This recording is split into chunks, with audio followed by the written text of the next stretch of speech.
So thank you very much for joining us. This is pretty awesome because, we wanted to do this, and it's kind of ironical that today happens to be Friday when it would have been INTA. We would have all been in Singapore today. So it's kind of interesting. It's kind of interesting to think that we're all together and here on the webinar. And thank you very much for agreeing to do this. As we speak, I've just set up the Facebook Live session, so we're now streaming live on Facebook as well. So first of all, I just wanted to say welcome to the three of you for agreeing to do this. And I know that these incredibly challenging times are very, very tough work-wise on all of you. And the fact that you've taken time out for all of us here is really sweet. So just to quickly introduce the three people who are here, and hopefully we'll get Michael in very quickly. I'll begin with Jay Scott. Jay Scott is the Director of IP and Advertising in Adobe. I've known Jay Scott since his Yahoo days, and he's somebody who is an extremely experienced leader in the IP world, someone who's very prominent and someone who has very creative and very interesting ideas and approaches to business. And some of that is what he brings to the table here today for us to help us gear for the world of IP post-COVID. Welcome, Larissa. Larissa, as we were chatting just prior to starting this, said that she spent about 20 years at various points in time with Yum Brands. So that's a really long time. And she's also been with Fox, Jack Daniels, and AT&T. So Larissa, again, has been primarily, spent most of her career with product companies. And so, she brings the background of a very, very different industry, the food industry, to today's conversation. We now move to Monique. Monique brings in a very strong media, entertainment, content kind of background. And she and her team support the development of brands and production of content at NBC Universal, where she spent a cumulative 16 years. And she's also been with DreamWorks Animation and Disney and Fox division firms. So currently she's the Senior VP IP Brands and Content at NBC Universal.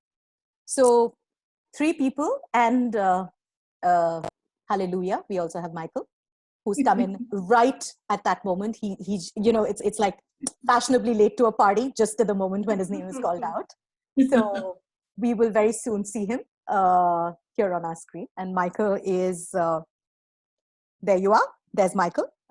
Just when I was introducing you, Michael. So he's the Assistant General Counsel and Senior Director of Trademarks and Copyrights in the IB division in Mattel. And again, Michael, how many years have you spent in Mattel? One sec. You are muted for some reason. Oh, yeah. Hello. How many years? A couple years. I started in 2000, so I've seen a couple years of experience there. Okay, good to know. So again, we've got decades of experience. Cumulative experience, I think, is going to be close to 100 or something in this room right now. So that's fun. Thank you all for joining us, and I'm going to go straight to ask whoever wants to go first. Maybe Jay Scott can go first. Is to say that how have you seen COVID impact the larger ecosystem around you and your company specifically? What have been like the immediate responses that you've seen, and what are some of the 3 or 4 major highlights for you? Well, one of the first things that happened is we had scheduled a large summit for our digital marketing business that was to be held in Las Vegas the last week of March. And we pivoted and pulled that entire event online in 3 weeks and canceled the live event and did it online, which meant that all the live presentations had to be recorded and filmed remotely in all the locations where the speakers were. We had to clear all the names earlier than we normally would because we had filming to do with all of the announcements. And so they would be done a week ahead of time. So that's one of the major things it took from the marketing and creative side. We poured a lot of energy into doing that. And it went from an event that historically has about 15,000 people to an event that had 100,000 attendees when we put it online. Another exercise that we've gone through in our legal department is we have done a reprioritization and we have done a resource allocation exercise where we have sort of looked at where work has dropped off because of the situation and where work has picked up because of the situation, and tried to identify assets and employees that could move cross-functionally to assist in those areas that are having additional work than they normally did. Because we, as so many companies have instituted a hiring freeze. And so there will be no additional heads for anyone. So we're trying to do the best we can to rebalance the assets we have from a human resources perspective. I think those are some of the things that have affected us the most, with just my area and the things we've had to look at very quickly as we've adjusted in the first, I would say, 3 to 4 weeks of COVID. Okay. And likewise, if each of you could just quickly narrate what responses you've had from your respective industries. Sure.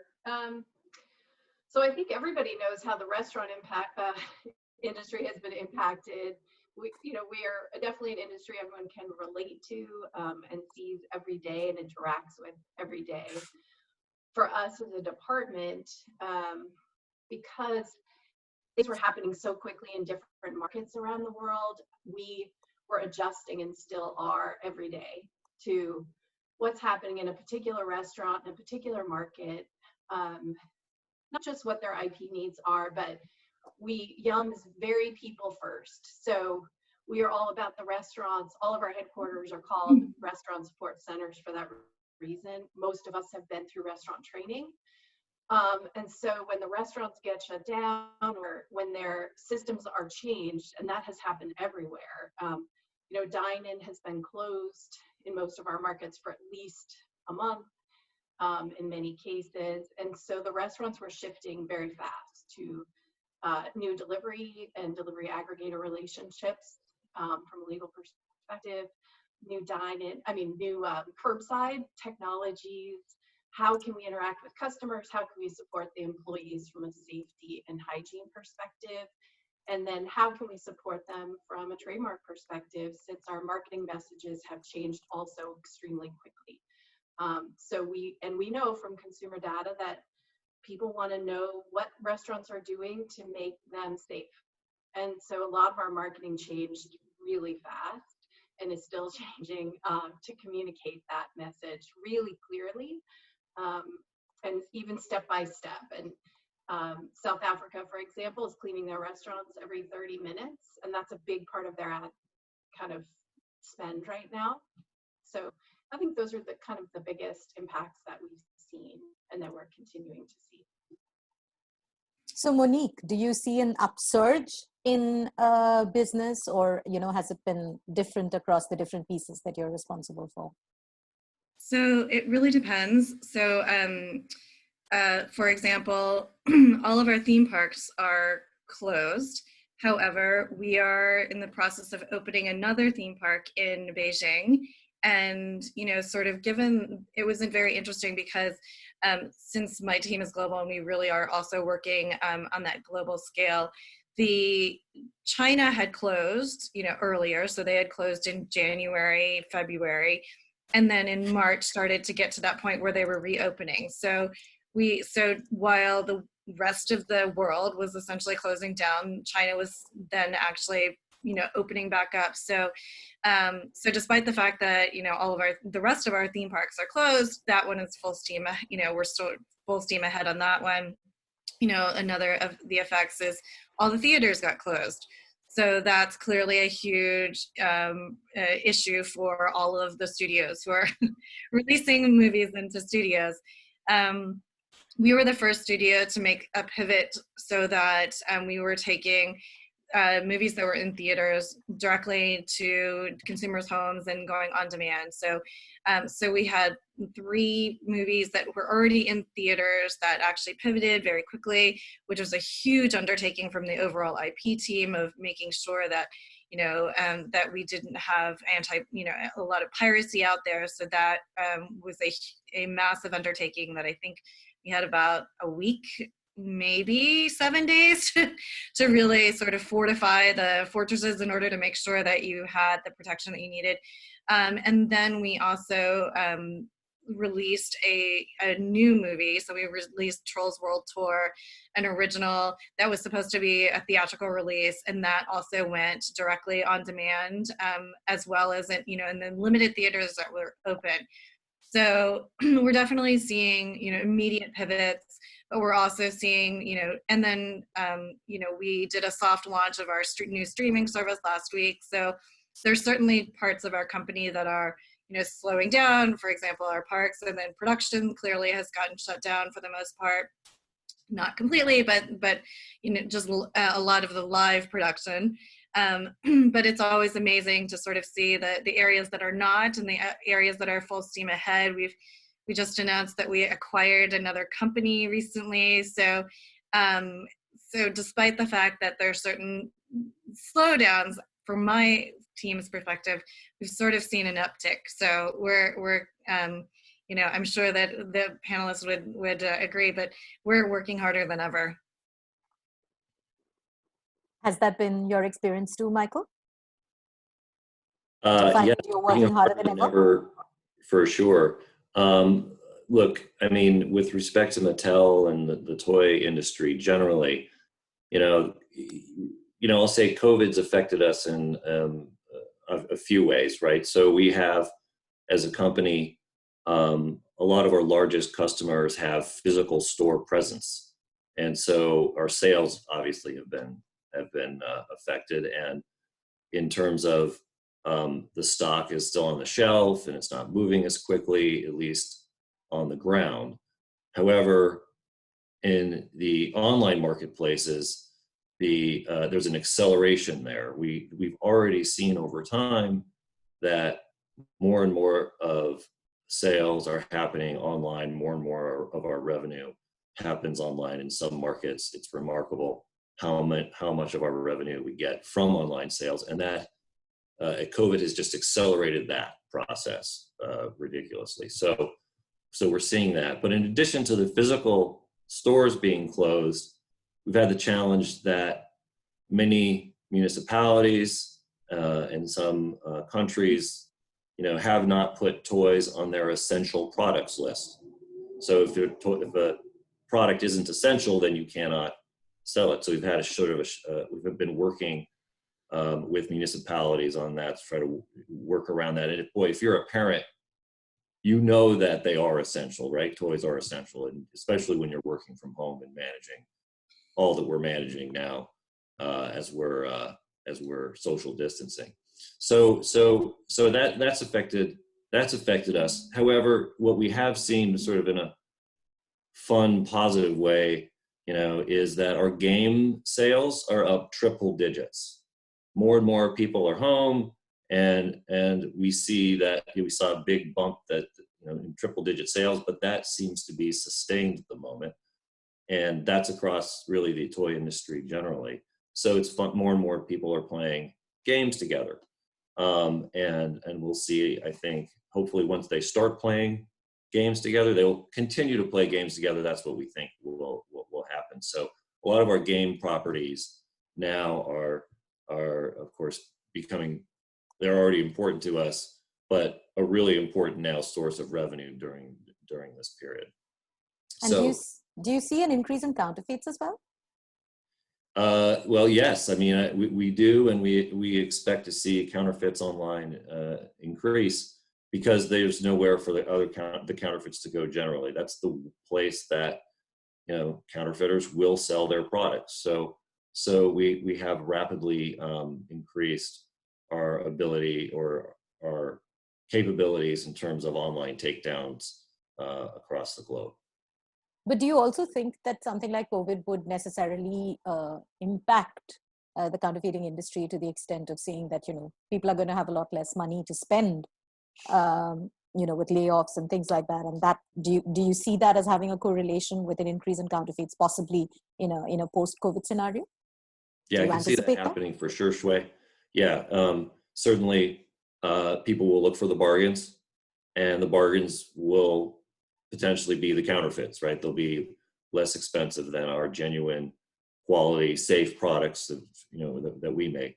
So, and they could be, fooled, right? Of course, they're, if it's absolute counterfeit, you may not know other than the price that the product is a counterfeit. Sure. Since you mentioned quality and safety, I'd like to come back to you, Larissa, on that bit. I can imagine, being from the food industry, safety and public health kind of priorities must be top of the agenda for you right now. And do you sort of see that impacting the way you do business going forward as well? We do, yes. I mean, we had some experience during the SARS epidemic in Asia. Asia is one of our largest markets worldwide. And so we had the benefit of that experience before the pandemic struck. We had established some operations teams that could work really quickly together to share resources and to kind of collaborate on what we're going to do inside the restaurants and what we're going to do in terms of delivery and curbside to protect our customers and also our employees. We're really invested, of course, in their safety and their health, and so we've been balancing both of those things. And we do think, particularly things like physical barriers in the restaurants.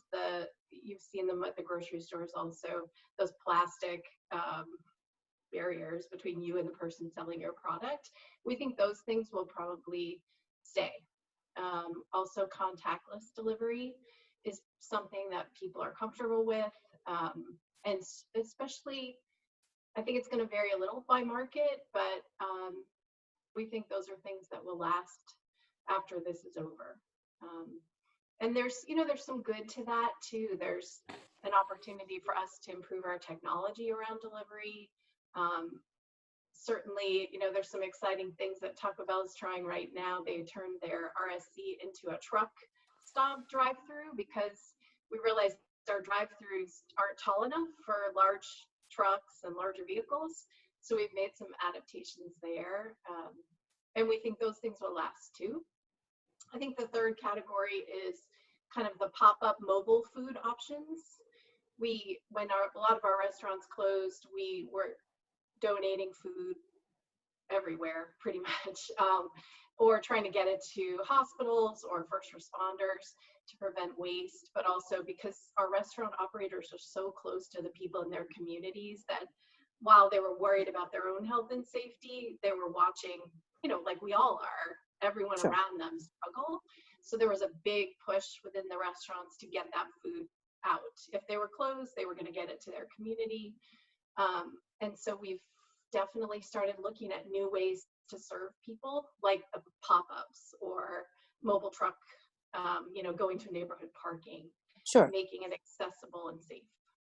Sure, thanks. And J. Scott, are you sort of, given the fact that so many people are, especially children, are studying online now and lots of schools are doing online classes, do you see an increased, push in terms of demand for your products from educational institutions or a difference in terms of the folks you're catering to as clients right now? Well, one of the efforts that we took a huge push was most of the students who use our software are using our software through a license granted to their educational institution. They don't themselves have a license to the software. So we took it upon ourselves to redo a license. And for 4 months, we have given free access to all students that were using the software through their educational institution. I think it's about 40 million users that were affected with this effort. And it was to allow them to continue to study and to use our software in their studies and complete their studies. So that was a big push that we did with that. We also know that governments and other institutions that have lagged, I think, in coming into a more paperless environment are now sort of being pushed in that direction because of the COVID-19 situation and the precautions with regards to social distancing.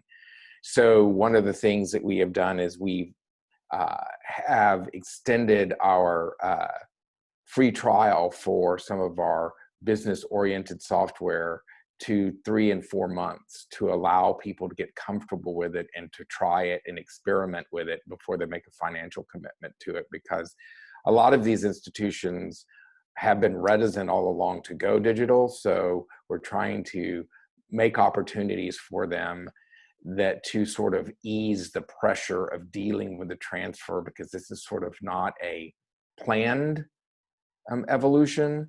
And that just increases the stress involved with the procurement departments and the IT departments that have to implement this type of technology, not to mention the actual end users who have never dealt with this type of technology before. So those are some of the efforts that we've gone about. We have also created funds for a lot of creatives that are independent contractors to allow them to have grants from us to continue projects that they may have lost funding for. And lastly, we have started a program or are going to launch a program whereby we will have an application process where you can apply to Adobe to do contract work for us to stay employed.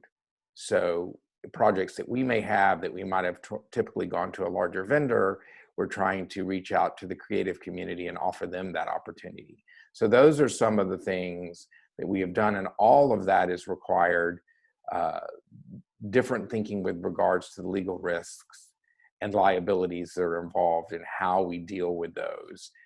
So it's really been a lot of effort and a lot of push as we reprioritize some things, but you know, we're staying busy, and that's a good thing. I mean, we are lucky in the fact that our product is one that, at least in part of our business, is something that facilitates people working at home. And so there are a lot of people who use our software when they work at home, and now they're working at home, they need their own copies of this type of stuff. And so it's been, you know, we're lucky in that sense. So another thing though is people have more time than they've had on their hands. And so another effort we're doing is trying to revamp our educational materials to get more educational materials about how to use and how to best be efficient with our software, and get that centrally located so that people can use that resource. And some of this is obviously going to stay in the post-COVID world as well. And but the challenge, I think, is probably the fact that every one of us is hearing from all of our clients, I've heard this from all of you as well, that you know, budgets are going to look very different because a lot of companies, there is a push to cut budgets. So from that point of view, Monique, I'm going to ask you this, to say that in a post-COVID world, if you had to realign your IP priorities from the point of view of, let's say, hypothetically, a reduced budget, what, according to you, would be, you know, some of the things that you would prioritize right at the top? And, you know, just take me through that, please. Mm-hmm. So I think, you know, what becomes really important is understanding that, you know, each business is changing right now. And I think that, you know, as I mentioned, I think that there's some aspects of the business that are certainly full steam ahead. And then I think that there's some that are, you know, that are on halt. But, you know, but I think that it really depends on what your business is doing. And so I think it's really important to understand what the business priorities are going to be in the future. So in working in the world of IP, we're not really always working in the now, we're working in the, you know, in the what's going to be in the next, you know, 12 months or so. Sure. So for the most part, when you think about where we are now, what we're preparing for, you know, the fact that things have shut down doesn't really affect our work today, because we should have already prepared for what is today, you know, 6 months, 12 months ago. So when we're thinking about what to do, you know, about planning for the future, I think it really is about just figuring out, listening to the business about where are going to be their priorities going forward, and then focusing those efforts there. So you don't want to be stuck in a place where you are spending resources, spending time protecting things that are not going to be around in 6 months. So so I think that it becomes very important to be proactive, to really coordinate with your business in order to make sure that you know, across all of your businesses, that you know what the priorities are for them going forward, and then to plan accordingly. So I think, you know, we're still going to need the IP protection. It just might look different. It just might be for a different product than you were thinking that that was going to be important 6 months ago. So I think that it really is really important at this point to think and to listen, and then to reach out as you might need to in order to figure out what that's going to look like. So you've talked about IP protection changing depending on priorities. Michael, what about enforcement? Do you see IP enforcement strategies changing based on, based on this, the learnings that you take from this? Well, can I speak? I like what Monique said, and let me just I'll come back to the question. Sure. That you just asked. Yeah, look, for Mattel, it's the same. And probably for all of us IP lawyers, we're thinking in the future, right? I mean, there's a lot in the pipeline already, right? So we have to protect, the future. And if money is going to be tight, the key point, big takeaway is you got to consult with your business to understand what's really, what we can do together, what's the priority, and really have that dialogue. And, it might be, and I'll give you an example from Mattel's side, that, and I'll give you the background that at one point, 80% of our product line is new every year. So we have a lot of, trademark clearance and trademark filing to kind of deal with.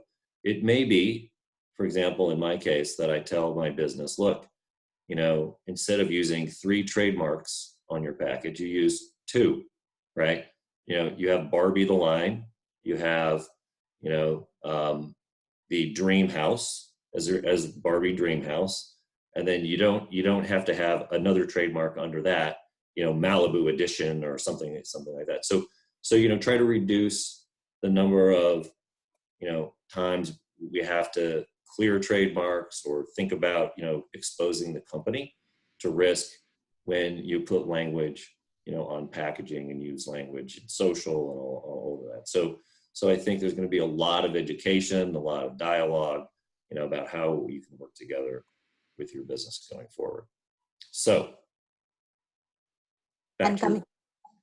my question about enforcement strategies. Enforcement. So that was inspiring, Monique. I had to comment. So about enforcement. So look, I mean, I mentioned that more and more of our products are sold online, and more of our revenues got online. We have to protect the revenue stream. So we would be shifting our resources towards, maximizing, our online enforcement operations. And those are, there are companies out there that offer sophisticated, online counterfeit detection, and all the way back to, offline. And I think, I think communicating with them and making sure that they're being efficient is incredibly important, and staying on top of them. So essentially, we would just realign to enforce online more, which would make sense anyway. A lot of the courts in the United States are still closed here, and so really, you really need the way to enforce your IP rights is through the mechanisms provided by some of these online marketplaces. What about you, J. Scott? Are you also going to see yourself as viewing risks or viewing enforcement differently in the short and the long term? Well, in the short term, one of the decisions I made along with our general counsel and CEO was we are not going to do any sort of license enforcement on people at this time. We thought that it was extremely bad form to be going into businesses and saying you're under deployed, given all the hardships of businesses and given all the forgiveness that other industries are either being asked to do or are themselves, rent, mortgages, and those types of things. So during the short term, we're focusing on is fraud. And that is where our software is either somehow being offered for free because of COVID things, but it's not really our software. It's just to take in private information regarding someone that's got malware on it. So we're looking at security risk, and we're also working closer with law enforcement to make sure that these people get prosecuted through law enforcement, given that the courts are backed up right now. Another thing that we're trying to do is take, as Michael pointed out, as much advantage if we can of online enforcement through the marketplaces and working with the marketplaces. And that's not just through using their online resources, it's also by reaching out and trying to educate them help us, so that it's not just a blanket form that is filed, but it's something that has a history or an understanding on their end behind it when we try to show red flags. We've done that with some of the marketplaces, and they've even started proactively removing things because it has certain red flags that they know are always red flags. I think right now, when I look at just risk in general, and I would say to outside counsel, I no longer have the budget nor the time to consider the possibility of risk. I need to consider the probability of risk. So, don't spend a lot of time telling me all the things that could go wrong. Spend a lot of time telling me the probable risks that I might face in this particular situation that I need to seriously evaluate.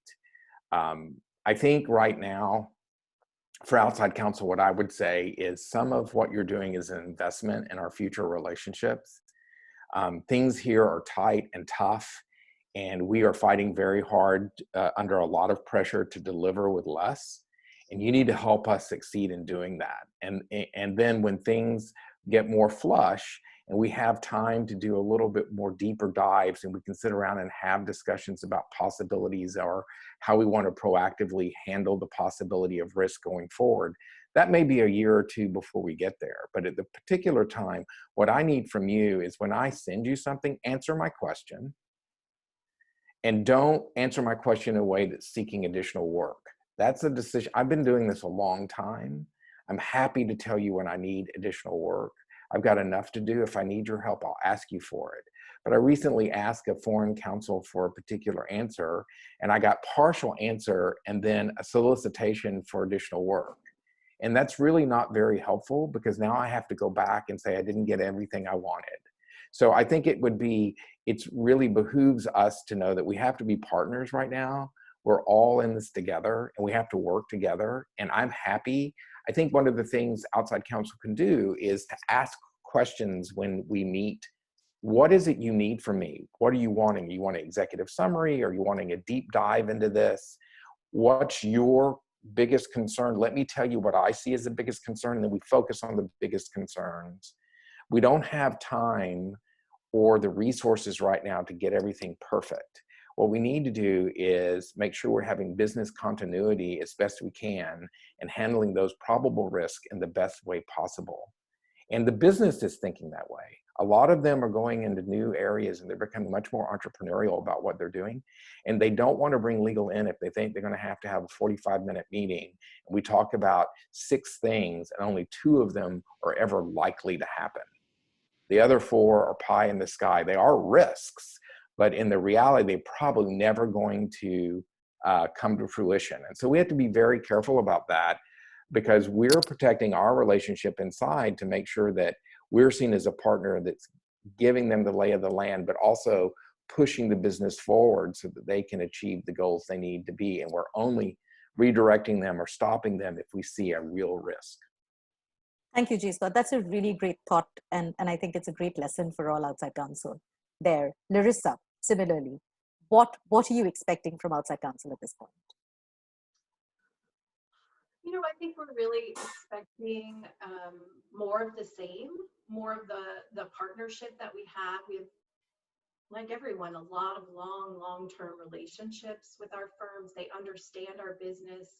In many countries, they are the people on the ground, and we rely on them to highlight the things that are important for us. And I think, like Jay Scott mentioned, we really don't have time to sift through 100 watch notices that may or may not be relevant, or the pizza place down the street that might have a similar logo. We want our firms to, if they don't understand the business and the business priorities, to ask. We're very, very happy to talk about our business and where we are, and we do rely on them to be critical about what they're sending us, to be mindful of the time they're spending. And if they're not sure, they should be asking, because we are definitely working very, very quickly. We want to know how they are. We definitely want to know, is the IP office in your country closed? Are you still working from home? What is the reality for you, so that we can adjust our expectations and meet the business needs that we have, because they're going to change very quickly. And for example, if a restaurant needs to reopen and they need a registration certificate certified, can we even get it? Those are the kinds of things I'm going to ask, and I need to know right away. So those are expectations, but we really do, we may be asking our firms to adjust their fees too. I mean, that's part of the long-term relationship that we have. We are all going to be cutting back on our budgets and refocusing our priorities. And so that may be something that we are going to ask, and we're going to hope that our long-term partners will help us with that. And Shweet, can I just add, just as an example, I think that on this point, we've seen, certainly all had to deal with different challenges. One of the basic challenges that I think that we've had to figure out is notarization, which is not sexy, not exciting, however, really important in a lot of territories around the world. But, we're all working from home. And in California, for example, there is no mobile note, there's no notary by Zoom, or you have to do it in person.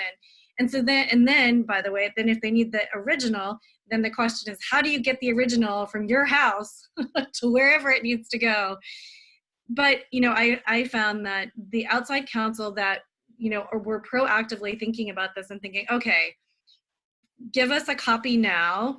It doesn't have to be notarized. Scan it, send it to us. We'll get the original later.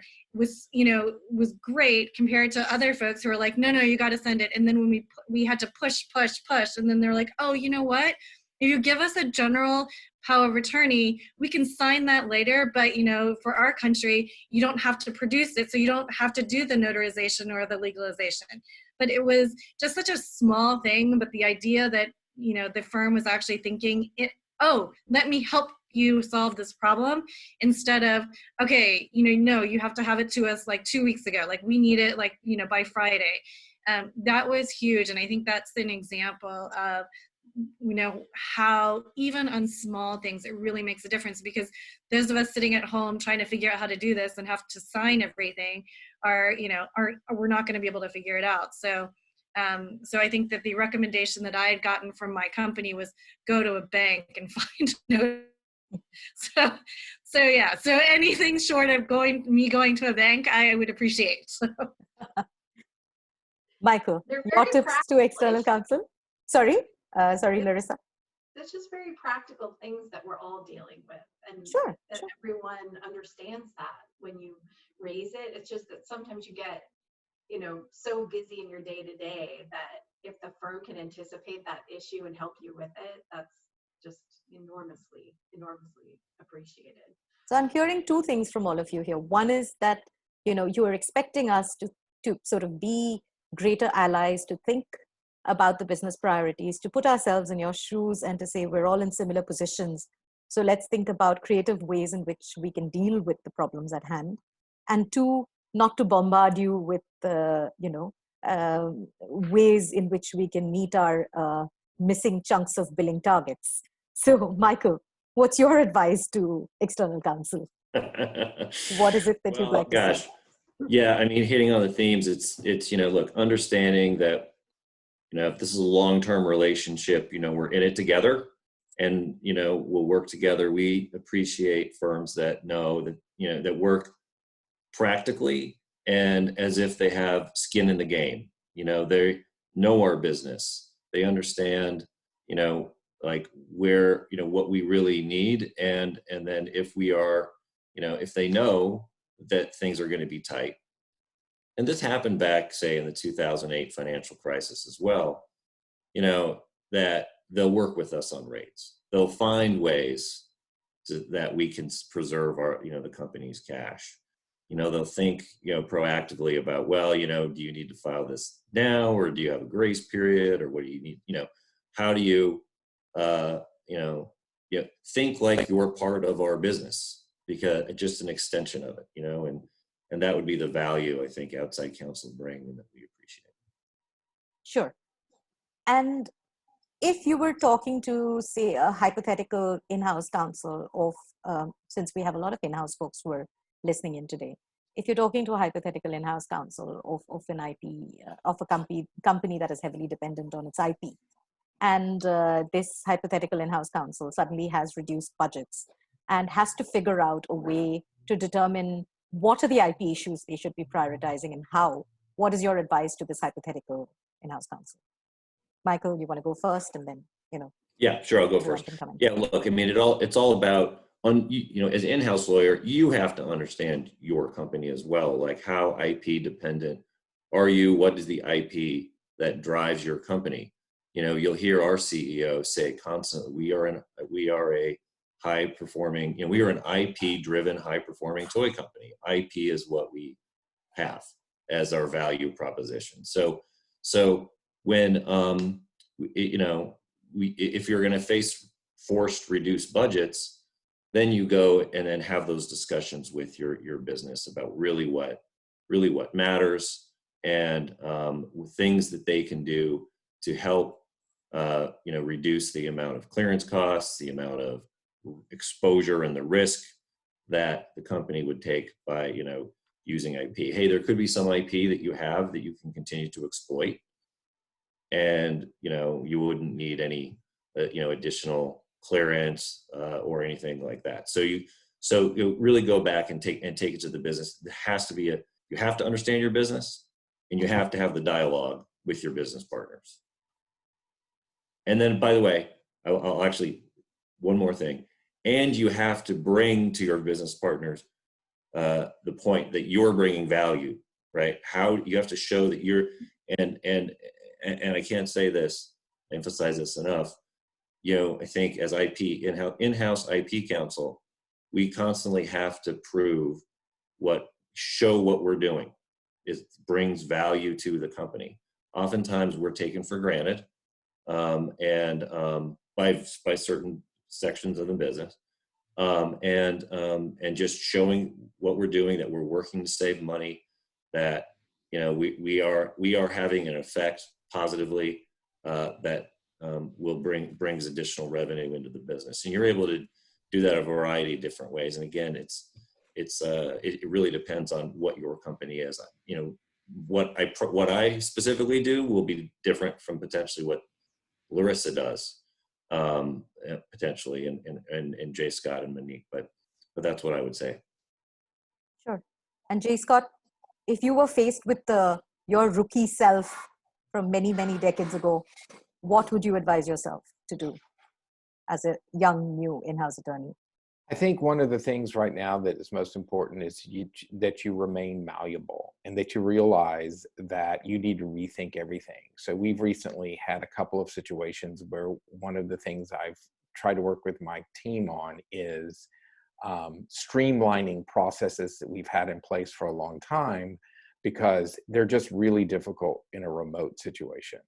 And thinking about, again, the possibility versus the probability of risk, and what in streamlining this are we actually giving up if we're taking legal out of the middle of this situation, trying to make it a little bit more automated. So, rethinking processes that have been in place for so very long, and how we can think outside the box. And I think these will solve problems that will be post-COVID as well, because I don't think COVID has, all it did was highlight was a clunky process. It didn't create the process. It just highlighted what was already clunky. But I think, you know, those types of things, thinking outside the box, being able to let go of processes you've had in place in the past, being willing to take on more risk than you have in the past for certain things. I think those are the things that I would tell my young self. It's okay to take on a little bit more risk. It's okay to think about doing things differently and to reprocess how you've always thought about a certain facet of your job, and to prioritize according to business and making sure you're understanding what the business sees important and you're working on what's important to the business.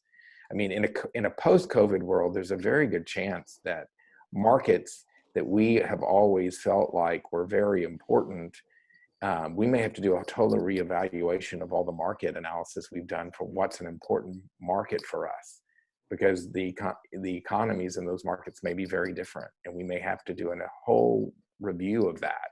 And that's tied to the business, right? They have to tell you what they see as an important market, and then you have to be prepared to provide them the protection they need to go forward in that particular area. So those are some of the things I would say, is just being flexible, being innovative, being creative, and stay calm. Monique, multiple businesses, multiple geographies, each business looking different from the other. What does one do in a situation like that? How does one prioritize? How does one figure out, if one is not as experienced as you are, how does one figure out priorities? Does that need a mental shift more than, you know, you perhaps have a whole lot of processes in place already? So is that more a psychological shift? I think it's a psychological shift to an extent. So I think that, you know, especially with changing priorities and, you know, sort of everything moving around, I think it really is, you know, important to be flexible. I think it's important to think about your job in a different way than you did before, and and being willing to do things that you might not have otherwise have, you know, been asked to do before, and being willing to accept those and trying to be innovative. And, you know, to Jay Scott's point, I think it really is about being creative. And then I also think it's thinking about what you do to contribute to the bottom line. So how is it that you are going to be able to drive, whether or not that's additional income, additional revenue, you know, enforcement? How are you contributing? Because I think that does really become a really important storyline for you, because I think that, you know, to Michael's point, when you're sitting in the IP department, generally speaking, that's considered overhead. So if you're overhead, then you're really having to make sure that you are not seen as just a cost, but really, what are you doing to add to the business? So it does become really important to think about those strategies. So you're not going to be able to protect something if you don't have any revenue, right? So really important to know where the revenue is coming from, because that's what you're going to want to make sure that you're protecting. So I think that it really does, you know, and then I think for the younger folks, I do think that really is just about, you know, thinking beyond what your day-to-day is. How else can you really be facilitating? What else can you be doing? How else can you be contributing? And it might not just be, you know, what you've been accustomed to doing in the past, but it might be stretching a little bit. It might be, you know, thinking a little bit more outside the box. And does that hold for external counsels as well? I think yes. I think it's really about how else can you support that business? What are the main, what is the main focus of that company, you know, of your client or that particular business? How are they making their money? If you send me, you know, to Larissa's point, like a watch notice about some side property that's really not that important, really not helpful. You know, I think that focusing on those things that are really going to be priorities and really going to be important. And, you know, unfortunately, I would say that the annual meeting is always a great opportunity to really sit down with each of the companies and hear what are their current priorities, which unfortunately, we're not doing. But then I think it really becomes important for the outside counsel to really check in. There's ways to find that information. You just have to ask the questions. Sure, that's a great point. Larissa, you talked about, having been through, as a professional, having dealt with SARS and then now dealing with the current crisis. What is similar and what is different? And do you think, companies have learned their lesson? Have we adapted? Are there certain takeaways from both? What is common and what's different? I think one of the big differences, and this is something that I have talked to other in-house counsel about, is we have much better technology today than we had then within our IP teams. So we have ways to leverage that technology to make our work more efficient, to share information with the business. Some of it's trademark driven. We have a great trademark database right now that is relatively new to us, but it can do things we haven't even fully understood yet that will save us time and money. When SARS hit, we were in a very different situation. I think the way we worked was more clunky. We weren't able to work as quickly and to be as responsive and as close to the businesses as we can be today, both through the video calls, through this sharing of information, using all of the search systems and watch notices that we all run ourselves, using our trademark database. All those things are just in much better shape than they were when SARS hit. And Yum, to its credit, put a lot of that in place, understanding that our supply chain could be disrupted again quickly, and put together cross-functional teams. So even though Pizza, KFC, and Taco Bell have very different businesses, today we're 90% franchised. We were close to that store owned at the time. That's really changed how we respond to these kinds of situations too. So I think those are kind of some of the big differences. But that's one of the priorities for us is what technologies do we have today? How can we leverage them to become more efficient, more cost effective? And how can we use the expertise that we have in our team? Everybody is, more than willing to try some new things, to Monique's point, to reach out to the business teams who are just trying to make the, restaurants stay open. So we want to make it easy for them. I'm going to read out a rather interesting question that Stephen Lee of Target is asking, and I open it up to any of you who wants to answer it. What about a totally remote team and a completely remote working environment? What are the approaches or tips that you would share for someone who's managing a completely remote team? So I think. Oh, sorry, Monique, you go. No, go ahead. I've been a remote employee now for 12 years for all of the companies I've worked with. And I would say that in general, with trademark and IP work, it works really, really well.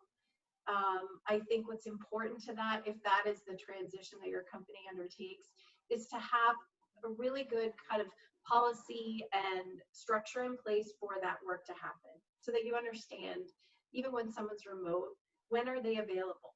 That sort of really drilling down into some of the details, so that you see that person on a regular basis. We've all transitioned to video calls. I'm not that used to it still, but all of my work has been remote for such a long time that I think it's very exciting now to have that opportunity to be able to source talent from anywhere in the world, to really take advantage of all the technologies that we have that can make that work. Online databases, all of that. So that's my 2 cents. Monique, you wanted to say something as well? Yeah, so I think it's really important to also realize that not everybody works the same.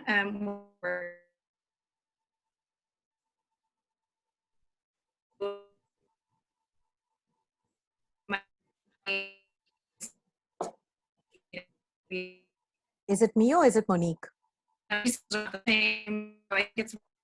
Monique, we're having some trouble with your connection.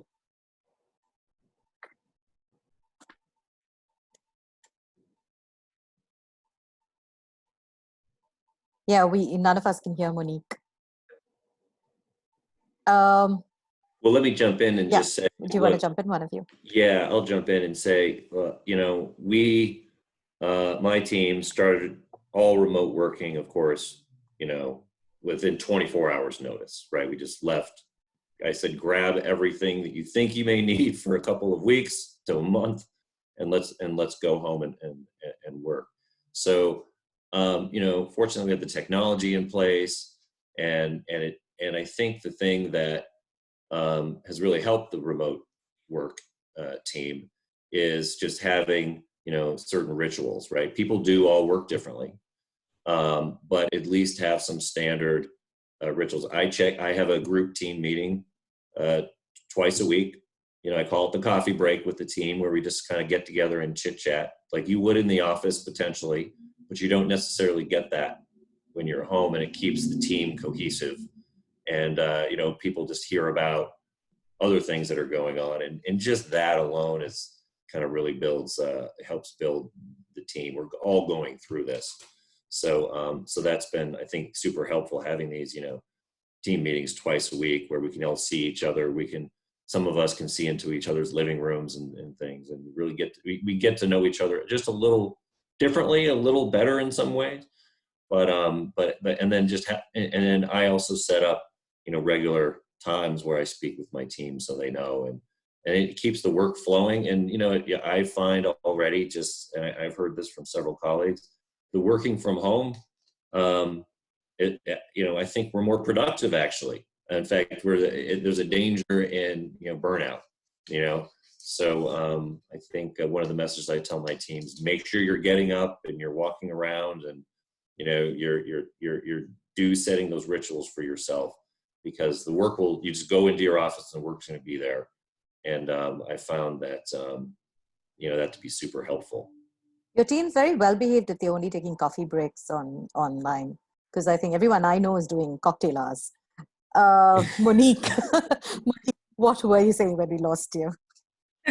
Sorry about that. No, I echo Michael's comments. I just think that it's really important. I think that there are definitely people on my team who work really well remotely, and then there's some people who are really struggling. They really, really want that, social interaction.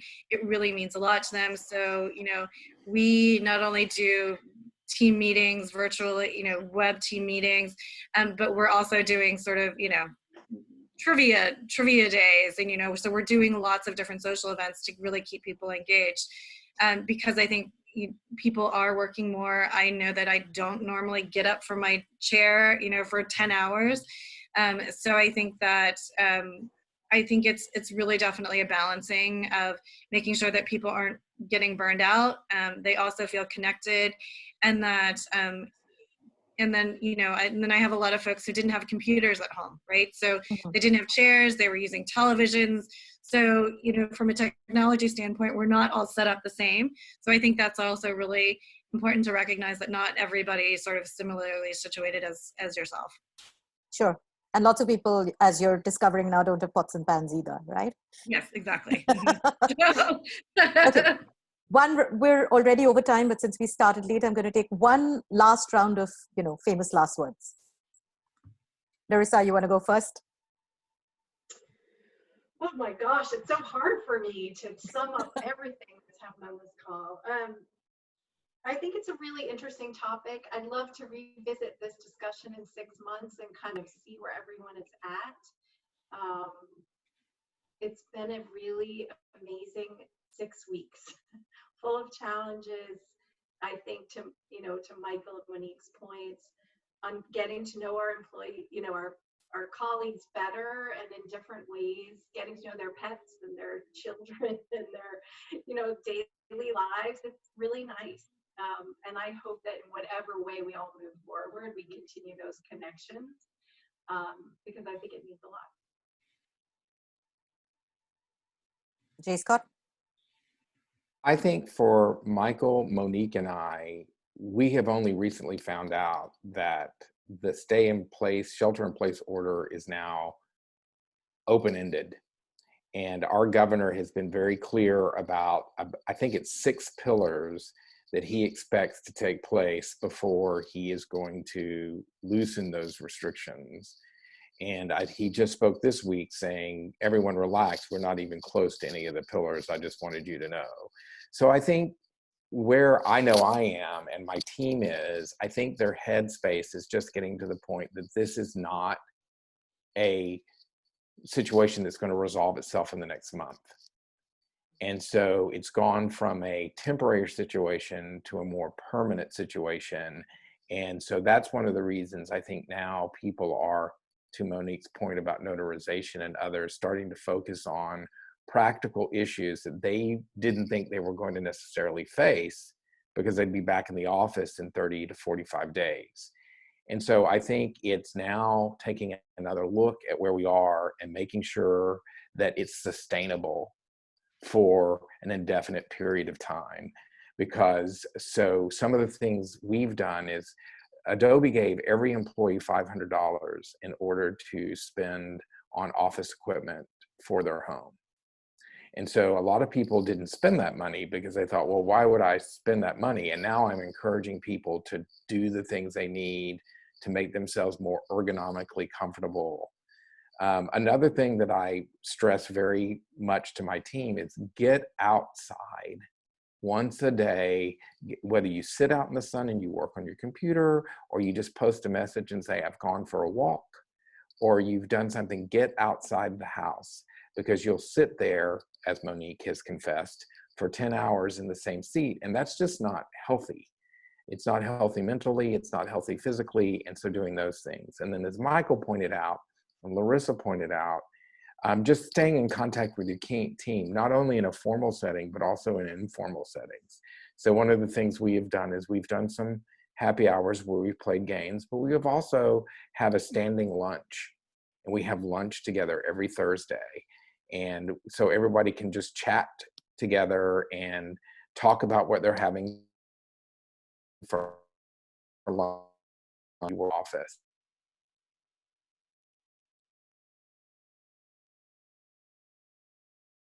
We talk about things like grocery store this week and what was your I have a remote team. I have people in Berlin. I have people, but people who are in the similar situations, they'll swap stories about, well, the store on 5th and 2nd Street, they had flour, but you know, and you see some of the, it's just like going to INTA. It's nice to know you're not alone. And some of the frustrations and things that you're facing and just dealing to you, and that everybody's there and there's somebody who can share an experience with you, can be a very isolating.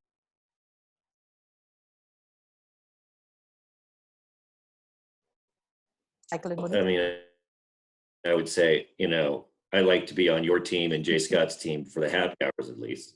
You know, I think that's a good takeaway for me. Well, yeah, like, look, we're in this together, and I think this is changing us.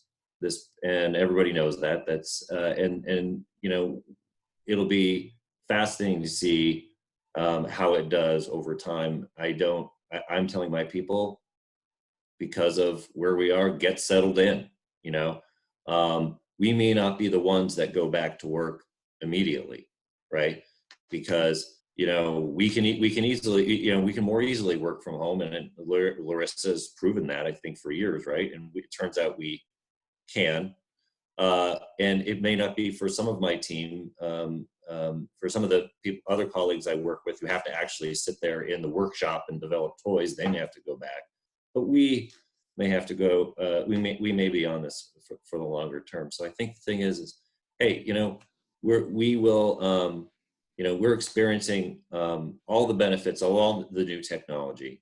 And I think that it's you know, will be much different, I think, at the end of this. I'm enjoying Zooming in with you all like this. I think this is my first real, you know, Zoom presentation to a group. And, you know, and I think we should do this more often. Sure. And we're still not on the essential items list. So Good. last Yes. one, Monique. So I don't want to end on a downer, but the one thing that I want to say that I think is important to say is that I just, until we see an end, I don't know that we're at the end. I don't know that we've 100% seen the worst. So I think that, keeping people engaged, I think keeping folks, excited and contributing to the team is really important. But I think it's also, wise to remember that, depending on how long this lasts and, how long this stretches out and what kind of a lasting effect it has on the business, we may not be in the worst place yet. There may be more to come. So I think planning for the future is also really important, and sort of thinking about how to keep your teams engaged becomes really important. Sort of knowing that there is this uncertainty out there, whether or not, if that's working from home for an indefinite period of time.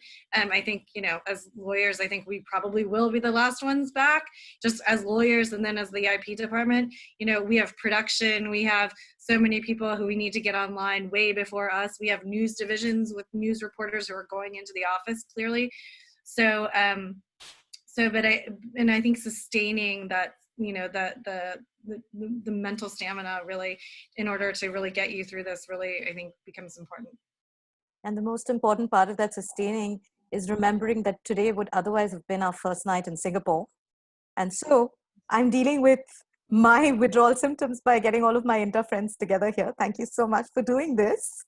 We did end up having a little inter reunion, didn't we? And that's the reason why everyone's logged in on a Friday night, India time, and Friday morning, US time, listening to all of us. Thank you so much, you guys. Happy hour somewhere. Happy hour somewhere, absolutely.